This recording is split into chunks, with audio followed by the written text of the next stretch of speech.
अम्बेडकर जी के चरणों में नमन करते हुए मैं उनको अपने श्रद्धा सुमन अर्पित करता हूं और मैं अपनी बात को शुरू करने से पहले बिस्मिल्लाहिर्रहमानिर्रहीम मैं आपके सामने अपनी बात को शुरू करता हूं। मैं मंच पर विराजमान मेरे बहुत बहुत सम्मान योग्य मेरे बड़े भाई आदरणीय नगर अध्यक्ष हसन ईशान रिजवी जी वह समस्त जो के और भी वक्ता है तो मैं सबका बखान ना करते हुए मैं समस्त मंच को सम्मान करता हूं और आपके लिए एक बहुत ही खुशी की बात है कि हमारे प्रत्याशी महोदय और बहुजन समाज पार्टी को सूफी खान एसोसिएशन द्वारा समर्थन दिया गया है, वो बहुत ही हमारे लिए सम्मान की बात है।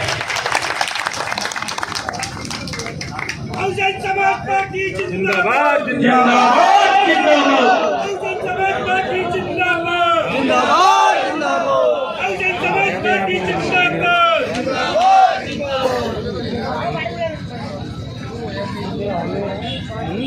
बोल्डू भाई बोलो, बोल्डू भाई बोलो।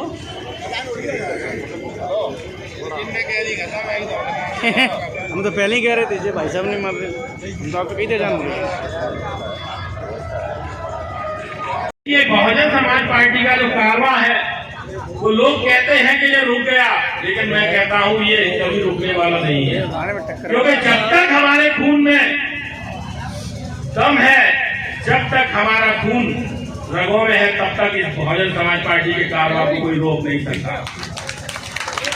हमारे मसीहा परम पूज्य बाबा साहब भीमराव अम्बेडकर जी ने हमको वो सम्मान दिया, वो हमको स्थान दिया संविधान लिख करके। जो लोग हमको देखना पसंद नहीं करते थे, जो हमको पानी पीने से मना करते थे, जिनके लिए हम गले में मटका और पीछे कड़ेरा लगा के चलते थे, उसको बाबा साहब ने मुंह तोड़ जवाब देते हुए हमको आज सम्मान में नए कपड़े हुए हमको जीने का शिक्षा का अधिकार दिया। हम ऐसे मसीहा को कभी छोड़ नहीं सकते। उन्हीं के 2020 से आवेदन किया था, लेकिन इनका किसी कारणवश आवेदन निरस्त हो गया, तो ये बहुजन समाज पार्टी में अपनी श्रद्धा जताते हुए ये पूरा समर्थन बहुजन समाज पार्टी को देने में के लिए बहुत बहुत धन्यवाद और बहुत बहुत साधुवाद करता हूँ। श्री महेश चंद्र शर्मा जी, हमको ऐसे ही बुजुर्गों के आशीर्वाद की जरूरत है। हम युवा हैं, अपना काफिला तो बना लेंगे अगर हमारे पास हमारे बुजुर्गों का आशीर्वाद है तो।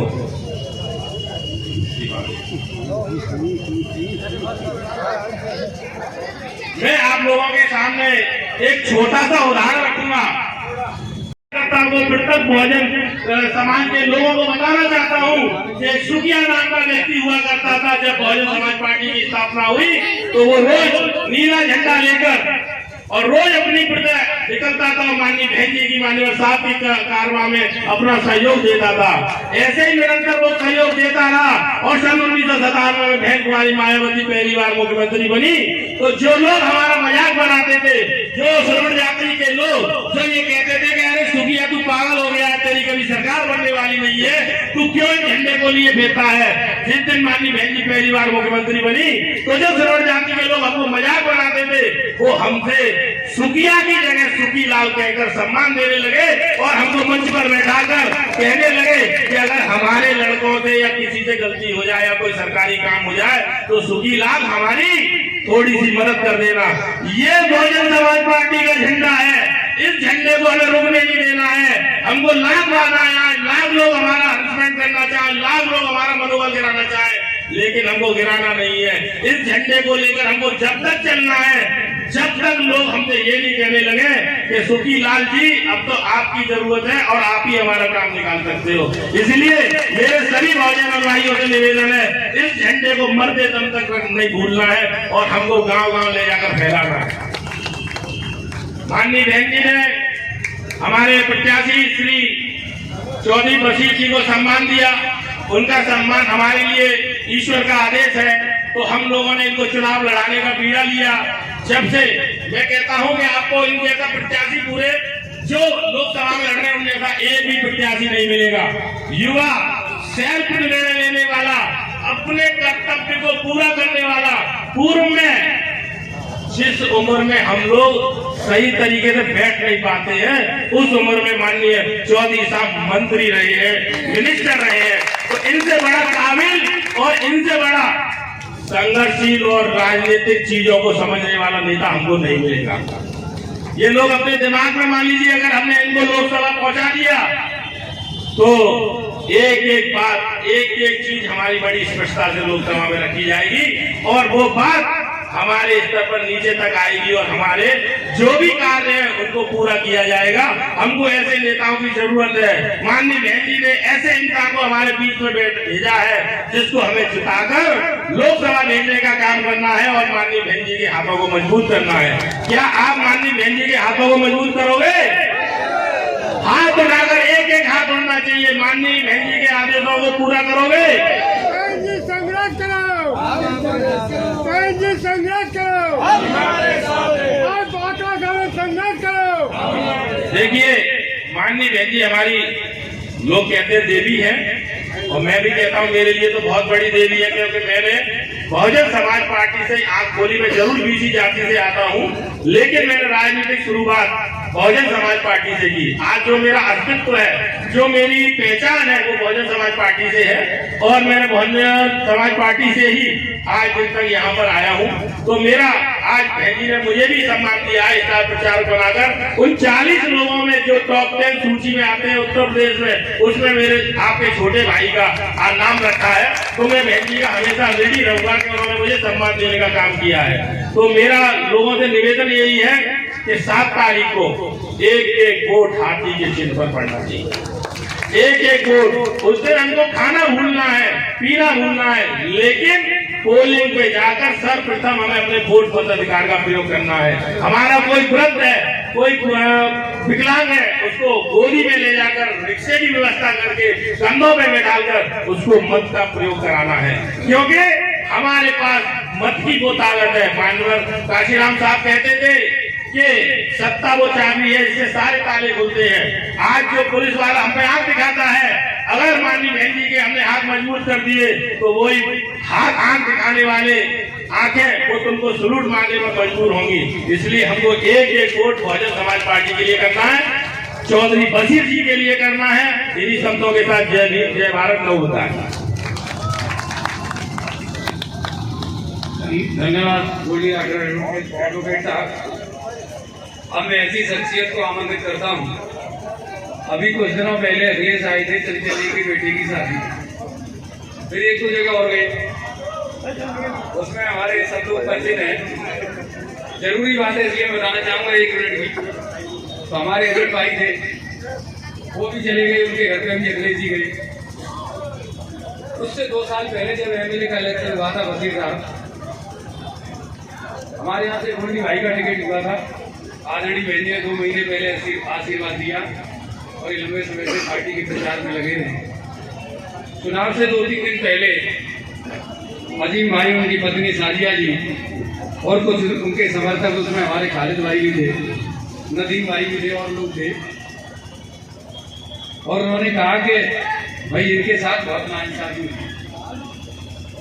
इन्होंने समाज की बात को आगे बढ़ाया, इन्होंने गरीब मजलूमों की बात रखी, तो प्रोफेसर साहब ने इनको मुकदमा लगा के जेल भेज दिया। कसूर क्या था? उन्होंने कहा मेरा कसूर इतना था कि मैंने अपने पिताजी मम्मी के नाम पर जमीन दादी शकीला नहीं हॉस्पिटल बनाया, उसके बगल में 17 बीघा जमीन और थी, मैंने समाज को दान दी। और अखिलेश जी मुख्यमंत्री थे, अच्छे MP थे, मैंने कहा इसमें मुस्लिम समाज की बेटियों के लिए डिग्री कॉलेज बना दो। तो उनको इतना गुस्सा आया कि कॉलेज तो नहीं बनाया बल्कि मुझे जेल भेज दिया। मैं चाहता हूं कि मेरे माँ बाप का जो अपमान हुआ है उसका बदला लेने के लिए और अब आगे जो शेष जीवन बचा है बाबा साहब डॉक्टर अम्बेडकर के सिद्धांतों पर चलने के लिए, मैं बहुजन समाज पार्टी से अपनी पत्नी की टिकट मांगना चाहता हूँ। और उन्होंने साथ ही ये भी कहा कि जब अक्षय यादव पिछली बार MP थे तो 5 साल में 155 काम उन्होंने अपनी निधि से कराए। दो बातें कही थी।